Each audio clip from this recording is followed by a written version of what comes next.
Grab a 2 to 4 inch step, put one foot on top of it, make sure both toes are pointing forward. You're gonna start in a lateral lunge stance. So whatever foot is on the step, that's the side you are lunging toward. The other foot still plays an active role even though there's no weight on it. So if I'm trying to load myself to the foot on the step, in this case the left foot, watch how my right foot lets the outer edge roll off, lets the arch and the big toe start to push. So the whole inside edge, big toe ball, the big toe arch and heel are helping me to both turn my hips and push my hips the other way.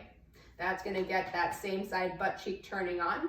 You'll see that if my hips were squared, represented by my fingers, they are now turning left and swaying to the left side so that my left fingers, representing my left hips, are further up and further back compared to the right. That's how we get that right butt cheek online. Now, in the left foot, we want to make sure the entire foot is planted with the weight right at the front of the heel. So everything is touching the box, the heel, the balls of the feet, the toes, but the weight is in the arch. You're going to have your knee, your hip socket, and your breastbone in line with each other in addition to your nose. That's a nice checklist to make sure you're in the right position, because if your nose is here, you're still out of line, and if your nose is here, your hip is not quite on top of that foot. Once you're here, go ahead and reach that opposite hand down.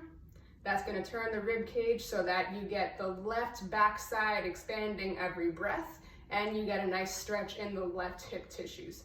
So you're going to breathe out.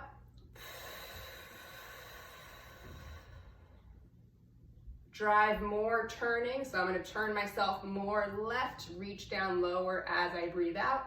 Keep the active reach when I breathe in. And you'll feel expansion in your left backside if you're doing left foot on the box. Exhale again, reach harder.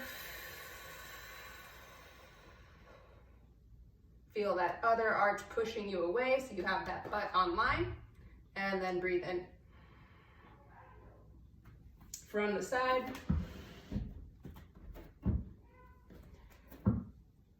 It's gonna look something like this. So my range of motion may be different than yours. For me, this is about as best I can get into that hip without rounding my back, because I want to make sure I'm moving through the actual hip and rib cage, not just rounding my back.